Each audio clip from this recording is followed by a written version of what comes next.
सभापति महोदय, सरकार ने कई कृषि फॉर्म खोले हैं। क्या ये फॉर्म घाटे में नहीं चल रहे हैं? अगर सारे खर्च जोड़ दिए जाएं, बड़े-बड़े अधिकारियों के वेतन जोड़ दिए जाएं, तो पता चलेगा कि सारे ये कृषि फॉर्म घाटे में चल रहे हैं। क्या इसी तरह से आप सारे किसानों को घाटे पर खेती करने के लिए मजबूर करेंगे?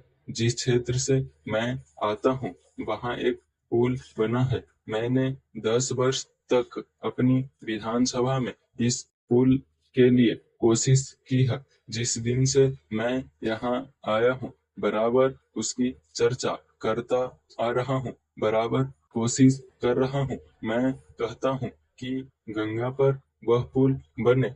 उस पुल को बनाने का आश्वासन भी मिला था। एक प्रश्न के लिखित उत्तर में यह जवाब दिया गया था। यह कहा गया था कि इसको हाथ में लिया जाएगा। अब मालूम हुआ है कि उस योजना को उठाकर ताक पर रख दिया गया है और यह पुल नहीं बनेगा। इन लोगों ने क्या कसूर किया है, यह मैं आपसे जानना चाहता हूँ। हमारे क्षेत्र के लोगों ने पाकिस्तान की लड़ाई में सरकार को हर तरह का सहयोग दिया था, हर तरह की सहायता दी थी। हमारे यहाँ के नौजवान भी मोर्चे पर जाकर डटे। जिस समय पाकिस्तान के साथ हमारा युद्ध चल रहा था, तो कहीं कोई बात नहीं थी, अन्न की कमी कहीं नहीं थी। अन्न की कमी भी हमारे विरोधी साथी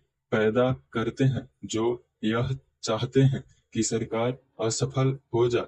ये लोग जो कहते हैं उसको आप समझें।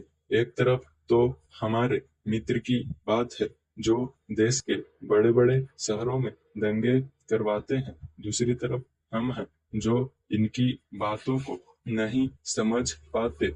इनको सभी वे लोग मिल जाते हैं जो बेकार होते हैं या जो दंगे करवाने के लिए उत्सुक हैं। इसलिए सरकार का इन सारी चीजों की तरफ ध्यान जाना चाहिए और उसको सोचना चाहिए कि क्या तरीका इन सब से बचने का हो सकता है। एक ही तरीका हो सकता है कि इस देश में हर आदमी को काम मिले, देहात में लोगों को करने के लिए काम मिले और खादी कमीशन की जो योजना है और जो कि एक अच्छी योजना है, वह ठीक तरह से चले। सौभाग्य से मैं आर्य समाज संगठन से संबंध रखता हूँ।